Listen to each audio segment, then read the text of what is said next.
So we've got ourselves an exam question here, 25 marks for A-level politics. And I'm just going to read it out, and then we're going to discuss it, and then look at how we might be able to answer the question, and what kind of evidence and arguments you can use. Okay? So there is a strong case for Britain retaining its uncodified constitution. Analyse and evaluate this statement. Okay, let's just get the actual corrections out of the way first. Analyse and evaluate this statement. Okay? This is really boiling down to strengths and weaknesses of the UK Constitution kind of question, okay? So you should know already the sort of kind of things you should be thinking about answering in this question. It's quite a nice question. So this is really just strengths. Let me just zoom in a little bit more. So strengths versus weaknesses, okay? And on balance, whether or not you believe that there is a strong case for Britain to retain its uncodified constitution. Okay? So what are the kind of things we can look at for arguing for this argument? Okay, so there is a strong case. So let's just write that there. There is a strong case. There is a strong case. Okay? So what kind of things can we look at and and say, you're right, there is definitely a strong case for the UK to retain its constitution? Well, for one, we have flexibility. Okay? And this can boil down to it being easy to amend. Okay, easy to amend.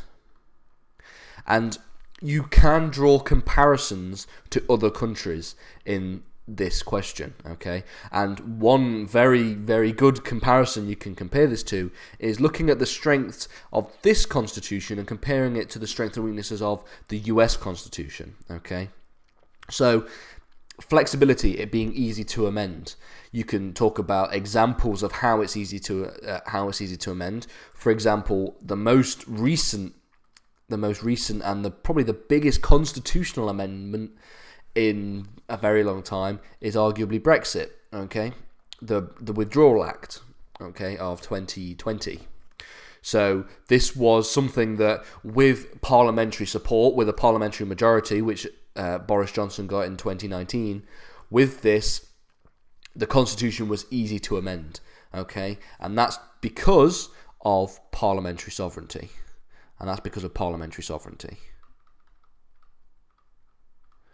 Parliamentary sovereignty. Okay? And you can compare the relative flexibility of this Constitution to the inflexible, shall we say, US Constitution. So we talk about how this Constitution is easy to amend, easy to develop, easy to change in any way effectively. Okay. Well, on the other hand to that, on the flip side, a codified Constitution is very difficult to amend. Look at the you can talk about the US Second Amendment. Okay. Second Amendment has caused a number of political debates in America. So this has caused a number of political debates,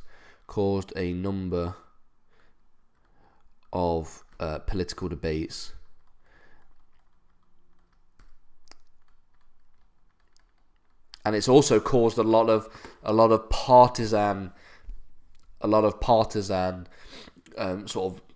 partisan atmosphere, shall we say, in America. The Second Amendment, if you don't know, is the right to bear arms, okay, the right to have a firearm.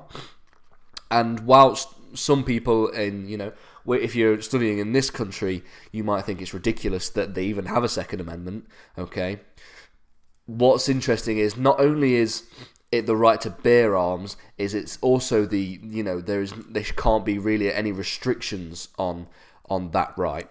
So any attempt that has been made to put in place gun laws and restrictions and background checks on people who are trying to acquire a firearm in the US, that's tends to be voted down by Congress. The most recent example of that we can see is during the Obama administration.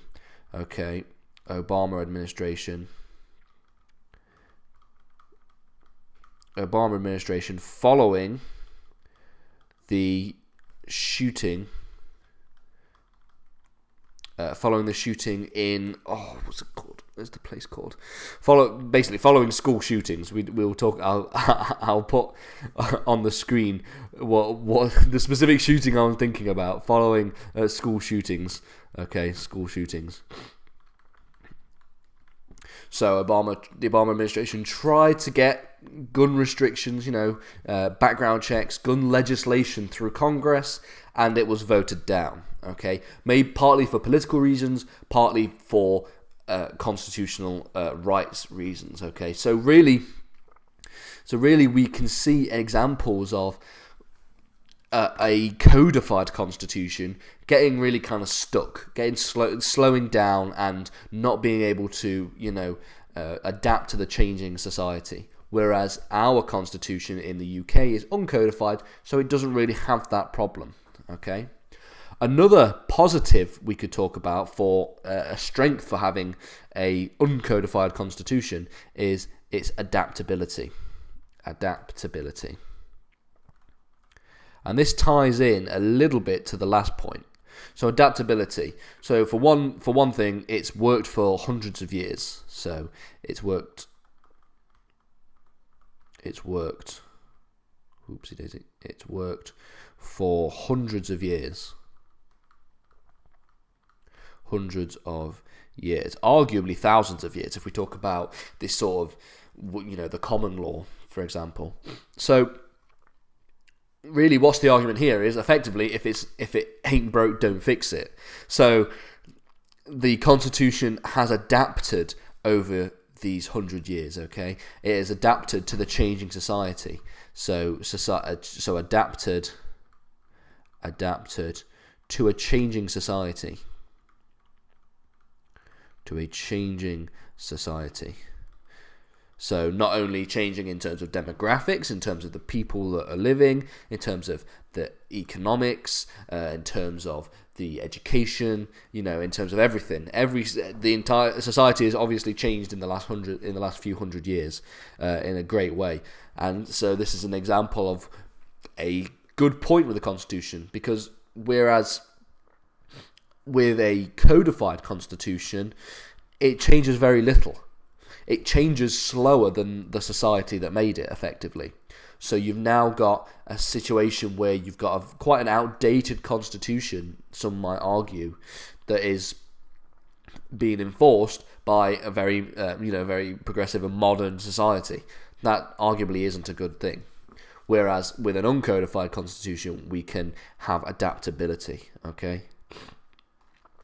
It also makes, specifically our uncodified constitution, also makes for strong governments. Okay, strong governments. Strong governments. Ooh. Now, this arguably comes from certain principles of the Constitution. Okay, so we have the principle of parliamentary sovereignty. Parliamentary sovereignty. And really, the principle of parliamentary sovereignty, as we know, Parliament is sovereign. Parliament is the supreme legislative, has the supreme legislative power in the UK. Okay, and therefore it makes for a strong government. It makes for a government that can adapt legislation. Okay, that can implement legislation quickly. So legislation can be passed quickly. And it is a testament just to see how much a strong majority in Parliament, and with that being, tying that in with parliamentary sovereignty, how those two things together can really change the sort of legal landscape of the UK. So we can't really talk about any examples in this government, even though it does have a very strong majority, but because we don't actually really know, it's quite a relatively new government, and we haven't really seen that many proposals. We can talk about a few in a minute, but if we talk about strong governments, we can talk about 1997, and we can talk about the Blair government, okay, and the kinds of legislations that were passed. So we have the Human Rights Act, okay, boom, Human Rights Act. You then have the various devolution acts, okay, various devolution legislation.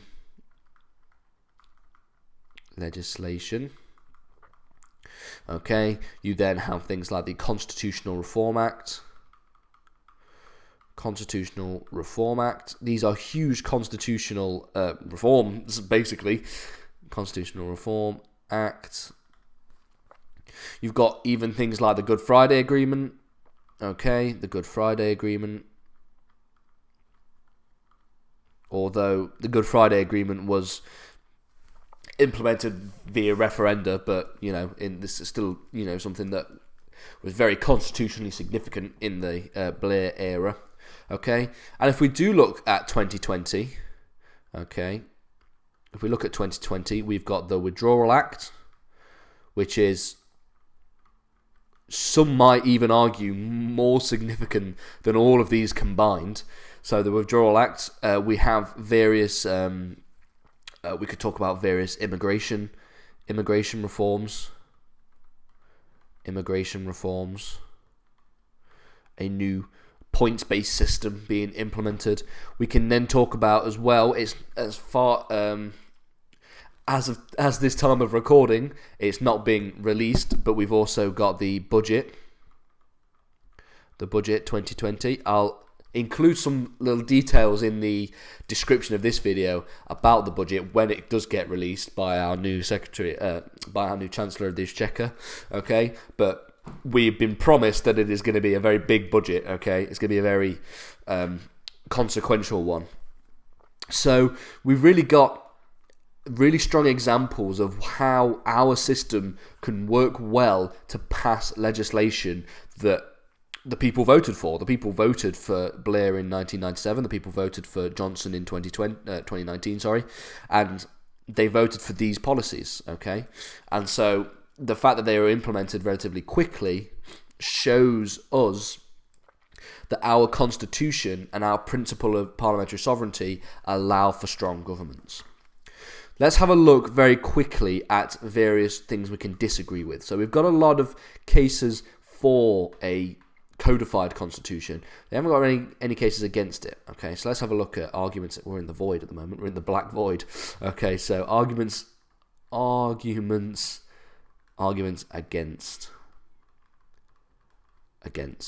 Okay, so what can we really look at? So there's one sort of a smaller, less significant weakness to the Constitution that I saw in the Mark scheme, and that's generally just lack of clarity. Okay, lack of clarity, and generally, it's difficult. It's generally also difficult to interpret.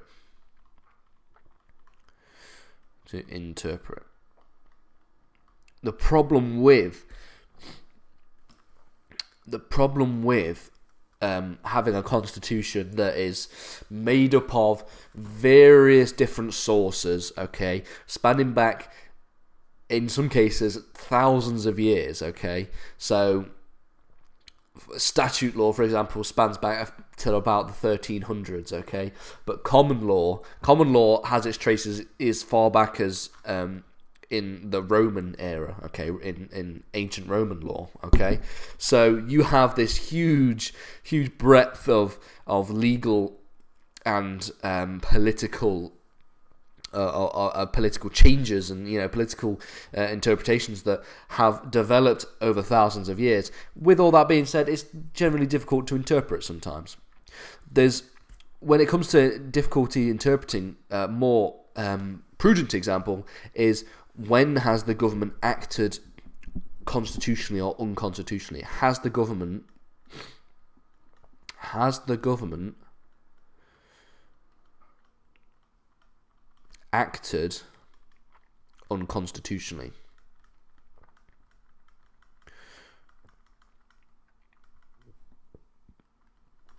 Now, this is an interesting question. Because in America, you ask if the government has acted constitutionally, they take it to the Supreme Court. They take it to the judiciary, and the judiciary will perform judicial review and will look and will decide whether or not it's whatever the action of the government was is in line with their constitution. It's a lot weaker in this country. It does happen. It can happen. There are cases where the courts find that Parliament has acted, beyond its means or whatever. It's acted in ways that, were effectively unconstitutional. And the good example of this could be the Gina Miller cases. Okay, so Gina Miller cases, specifically the second one. So Gina Miller 2019 case, which was, as I'm sure you'll remember, I've already got a document, a document on this on the website, talking about the Gina Miller case and the implications that has for A-level politics. Okay, but generally, the Gina Miller 2019 case, the case that of whether or not it was correct, it was constitutional for the Prime Minister to prorogue Parliament in 2019. And the court said no, and Parliament was then reopened. So there are cases where, where a kind of judicial review is implemented, okay? And this really does come into the second point that I've got written down here, which is weaknesses of the judiciary. Weaknesses of the judiciary, okay? Without clear rules outlining what the government can do and what the government cannot do, it means that the judiciary isn't as strong as it could be with a codified constitution. If the judiciary had a codified constitution, then they would find that they had the power to, they'd have a lot greater power to interpret it, because we've got then have this higher law that can be used to interpret actions made by the government. The final point I want to make is probably one of the most important points, and this is the weak civil liberties argument. Okay, weak civil liberties. Now, it is true that in this country we do not have an official Bill of Rights. Okay, we have the Human Rights Act, which is sort of implemented by the ECHR, which is all good and which is all very good. However, we don't have any entrenched civil liberties because we don't have a codified constitution. Because the constitution is uncodified, all the civil liberties that we have comes from statute law, from parliamentary statutes, and from court cases. Okay, and therefore that means they are at the same sort of level as any other piece of statute. So the Human Rights Act could, with a majority, could just as easily be revoked tomorrow as it was implemented back in 1998, okay? So weak civil liberties is definitely a good point, because anyone can talk about America as well. You can talk about the sort of relations to America, the US Bill of Rights. The US Bill of Rights, which is the first 10 amendments to the Constitution. And they include freedom of expression, freedom of speech, right to bear arms, right not to have to quarter soldiers in your house, which is not really one that is used anymore. Okay, you have things like the Fifth Amendment, the right not to implement yourself, things like that. The 10th Amendment, rights of states, and these are upheld time and time again in the courts, okay? And you can talk, if you want to, you can talk about cases of civil liberties in the US. So you've got things like Brown v. Board of Education,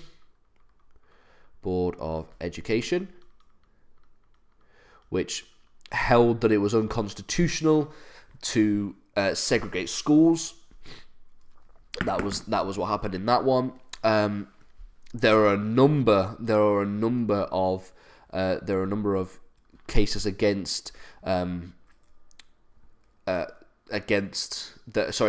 the First Amendment, the right to freedom of speech and freedom of expression, and I believe one is Texas v. Johnson. Okay, Texas v. Johnson. This was the case where someone had burnt the American flag, and therefore someone tried to convict them, and it went to the Supreme Court, and the Supreme Court said, no, he has the right to do this, it's his freedom of speech, freedom of expression, so on. Okay, so you can talk about how weak our Constitution is in terms of civil liberties by analysing just how strong it is in places like America when they have a codified Constitution. So that's really generally what we can talk about in this. It's been a long video, I'm sure. So we've really got evidence on both sides of this argument, and you can fall on either side of the debate. You could even fall in the middle, to be fair. You could suggest that because this says here there is a strong case, you could suggest there is a case, but it might not be very strong, you know. You could sit on the fence a little bit. But overall, you have to include a nice balanced argument with the strengths and weaknesses, and here's some of the evidence and examples that you could use. Okay. Hello everyone, just quick update. We now officially have our own website. Okay, so learningacademy2020.co.uk. Here we'll be putting more than just the videos that we've already created onto this page. Okay, so if we go to courses, for example, there are all the courses that we have. So we currently, if we look at history, for example, we've got the 3 A-level history courses that we're doing. We're going to add more and more and more throughout the year, and the same with GCSE. These are the two that we've added this year. And as well as there being the videos, we've also got problem questions for you. We've also got summary pages to sort of to help supplement your revision and your studying through these subjects. Okay, and there is also going to be revision guides, full guides for the whole A levels that we can that we'll post here in the near future. And we also have what's called the student forum. Okay, and this is where you can have the opportunity to post your own work into this forum and let other people have a say and discuss and critique what your work is, and also we will be able to critique your work as well. So just to create a real learning environment for everyone to get the best grades that they possibly can. Okay, so come over here to learningacademy2020.co.uk. It'll be in the descriptions of all our videos from now on. It'll also be in the description of our channels. Okay, and we'll be updating this website and creating more content in the very near future. So I hope you're all doing well and studying, and be sure to check out this website.